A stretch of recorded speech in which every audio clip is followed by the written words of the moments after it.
오늘 함께 보실 말씀은 전도서 4장 13절에서 16절까지의 말씀입니다.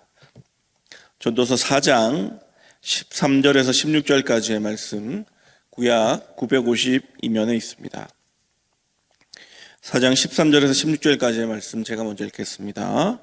가난하여도 지혜로운 젊은이가 늙고 둔하여 경고를 더 받을 줄 모르는 왕보다 나으니, 자기의 나라에서 가난하게 태어났을지라도 감옥에서 나와 왕이 되었음이니라. 내가 오직 해 아래에서 다니는 인생들이 왕의 다음 자리에 있다가 왕을 대신하여 일어난 젊은이와 함께 있고, 그의 치리를 받는 모든 백성들이 무수하였을지라도 후에 오는 자들은 그를 기뻐하지 아니하리니 이것도 헛되어 바람을 잡는 것이로다. 아멘. 세대의 지나감이라는 제목으로 젊은이와 늙은이의 대조를 가지고 오늘 한번 말씀을 나눠보도록 하겠습니다.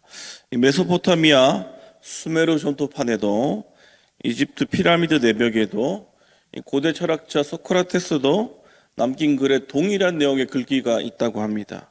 그 내용은 이러하죠. 요즘 젊은이들은 버릇이 없다. 동서고금을 막론하고, 여러분, 모든 세대를 막론하고 세대는 늘 세대 간의 차이를 보이며 살아왔습니다. 한 유튜브를 보니까 어떤 대학의 이 인류학자 교수님께서 우리나라의 지금의 시대를 분석하시면서 가장 혼란한 세대 간의 갈등을 가지고 있다, 이렇게 얘기를 하셨어요. 내용은 이러했습니다. 가장 빠르게 나라가 발전하다 보니까 지금의 이제 나라의 경제를 일구오셨던 50년대생, 60년대생이 지금 이제 저희의 이제 작년 세대로 계신데, 이분들은 나라가 후진국일 때 태어나서 개도국 그리고 이 선진국의 대열까지 오신 분들입니다. 저와 같은 이제 80년대생들은 어떠냐면, 태어났을 때는 개도국이었다가 중년이 되어서 이제 한창 일을 하고 있어 지금의 시절에는 선진국이 되었죠. 저희의 이제 자녀 세대인 00년대생, 90년대생, 00년대생은 태어날 때부터 선진국인 나라에서 태어났습니다. 그러니까 이제 명절 때 전부 모든 세대가 모이면 어떻습니까? 후진국에서 태어나셨던 어르신들과 개도국에서 태어났던 80년대생들과 선진국에서 태어났던 자녀들이 한꺼번에 모여 있는 거예요. 그러니까 이제 그 시절에 가지고 있었던 이상적인 시대적인 반영상들이 있거든요. 예를 들어서 이제 50년대생이나 우리 어르신들에게는 한 직장을 꾸준히 오래 다니면서 거기서 정년을 은퇴하고 가정을 이루고 사는 것이 가장 큰 미덕이었습니다. 여러분, 그러나 지금 이제 00년대생들, 젊은 MZ세대라고 하죠. 이 친구들이 한 직장에만 오래 있는 것은 무능력의 상징입니다. 무능력한 겁니다. 왜? 이직을 하면서 몸값을 높이거든요. 이직을 못하는 것은 몸값이 낮은 겁니다. 공직을 빼고는. 이게 이제 세대가 완전히 다른 거예요. 완전히 다르죠. 그러면서 이제 중간에 끼인 이제 저희 같은 지금 80년대생들은 왜 힘든가라고 얘기하면서 이런 여러 이제 글들을 이야기를 했던 것들을 볼 수 있었습니다. 자, 여러분, 어쨌든 중요한 사실은 모든 세대가 늘 새로운 세대로서, 젊은 세대로서의 시절을 경험한다는 거예요. 여기 계신 분들도 그렇고 저 또한 그랬고, 20대 때, 10대 때 요즘 젊은 것들이라는 소리를 다 들었습니다. 다 들었죠.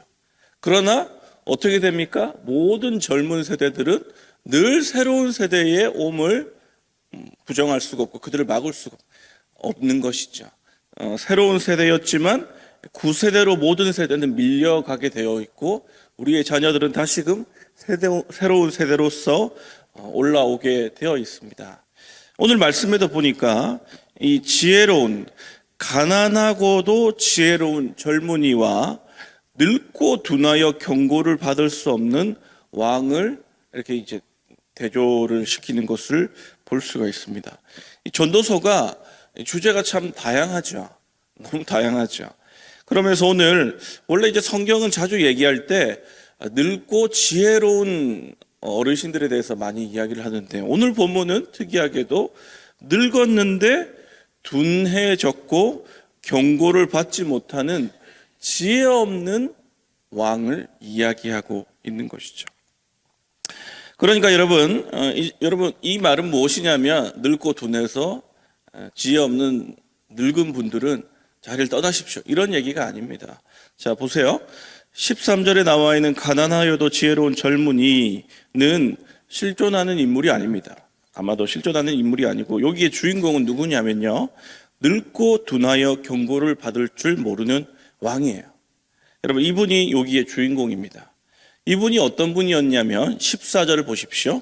그는 자기의 나라에서 가난하게 태어났을지라도 감옥에서 나와 왕이 되었습니다. 여기에 그가 누굴까요? 이걸 여러분 잘 해석을 해야 됩니다. 여기에 그는 앞에의 젊은이가 아니에요. 젊은이가 아니고 누굽니까? 늙고 둔하여 경고를 받을 줄 모르는 왕이 그입니다. 그러면 어떻게 해석이 됩니까? 한 전도 유망하고도 창창한 왕이 있었습니다. 가난하게 태어났고 감옥까지 갔었어요. 그랬는데 어떻게 된 연유인지는 모르겠지만, 혁명을 일으켰는지 아니면 또 나와서 복권이 되었는지 또 뭐 공을 세웠는지 나와서 왕까지 된 거예요. 근데 이 왕이 어떻게 됩니까? 모든 젊은 세대는 어떻게 된다 그래요? 늙어지게 됩니다. 늙어지게 돼요. 어떻게 됐어요? 늙고 둔하여 경고를 받을 줄 모르는 왕이 된 거예요. 그렇죠? 그러니까 이 전도 유망했던 창창했던 자가 열심히 자신의 공로로 왕까지 되었지만, 그도 함께 사람들과 함께 그 사람들의 지지를 얻으면서 높은 자리까지 올라갔지만, 늙으면서 둔해지면서 경고를 받지도 못하는 왕이 되어버린 거예요. 그러니까 여러분, 15절 16절에 뭐라고 얘기를 합니까? 내가 본즉 이 왕 뒤에 또 새롭게 세어날 왕이 있을 것이다. 그죠? 이 젊은 친구도 왕이 되었지만 늙고 둔하여지고 또 새롭게 태어나는 왕이 있을 것이야. 16절에 보십시오. 그래서 무수할지라도 오는 자들을 기뻐하지 아니하리니 이것도 헛되어 바람을 잡는 것이로다. 자, 그러니까 여러분 13절에서 16절은 무엇이냐면, 지혜로워지자, 늙지 말자, 이 말이 아니라 모든 세대는 새로운 세대였지만 곧 구세대로 전락할 것인데, 이것이 하나님 없는 자신의 나이를 잡고 지혜로워하려는 모든 그 권력의 실존들은 무상하다라는 것을 이야기하고 있는 거예요. 사랑하는 여러분, 모든 사람은 늙습니다. 늙어요. 요즘 여러분 이제 젊은 친구들이 이제 나이 든 좀 사람들을 이제 좀 조롱하듯이 얘기하면서 뭐 얘기하냐면, 나 몇 살처럼 보여요. 40대 초중반 이 남자들이 이렇게 막 옷을 좀 부산말로 꽐롱지게 입고 젊어 보이려고 막 애쓰는 거예요. 그렇게 입고 그러고는 이제 막 젊은 친구들한테 나 몇 살처럼 보이냐고, 동안처럼 보이지 않냐고. 이 젊은 친구들 뭐라 그럽니까? 나이 들어 보이는데 하도 그러니까 젊어 보인다고 얘기해 준다고 얘기하지 않습니까? 모든 사람들이 젊어 보이고 싶은 거예요. 젊어 보이고 싶은 겁니다. 그러나 여러분, 우리는 언젠가 계속해서 나이가 들어가게 마련입니다. 젊을 수가 없어요.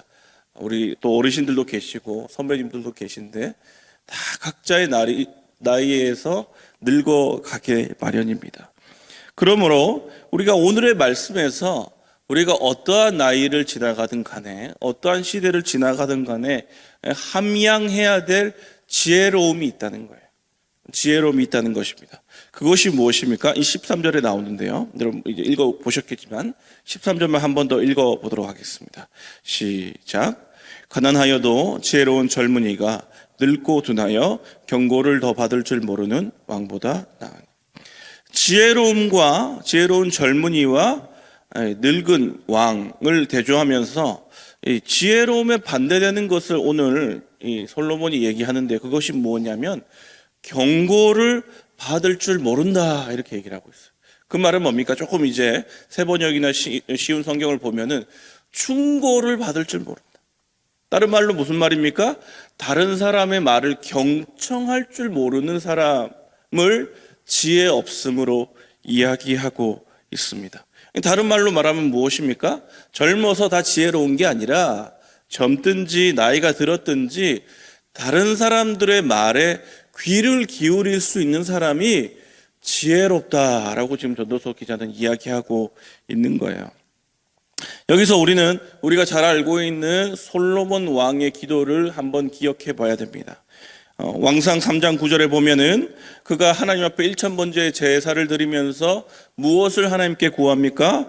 누가 주의 이 많은 백성들을 재판할 수 있사오리까? 듣는 마음을 종에게 주사. 그죠? 무엇을 달라고 했어요, 솔로몬이?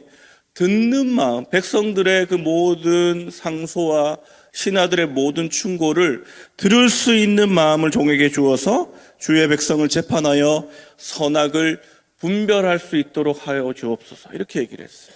그러니까 솔로몬 왕이 공과 과가 있을지라도 지혜로운 왕이 되어서 하나님의 백성들을 재판하고 부강한 왕국을 이루어 갈 수 있었던 것이죠.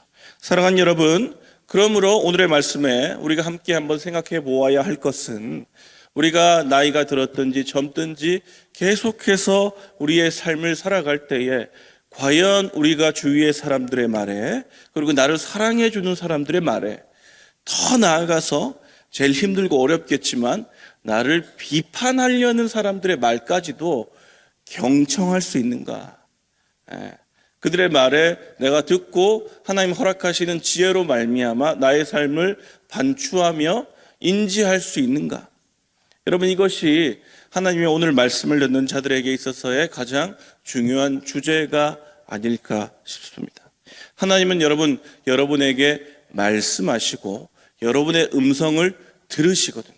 우리는 하나님의 말씀을 듣고 그분께 다시 말하고 사랑하는 동역자들과 함께 말하고 듣는 자가 되어야 됩니다. 이게 뭐예요? 커뮤니케이션이죠. 이 소통이 가능한 자, 그리고 나와 함께 있는 자들의 말을 듣고 그들의 충고를 귀히 여기며 소통하고 함께 할 수 있는가? 여러분, 소통이 안 되는 분께는 어떻게 됩니까? 더 이상 충고가 일어나지 않아요.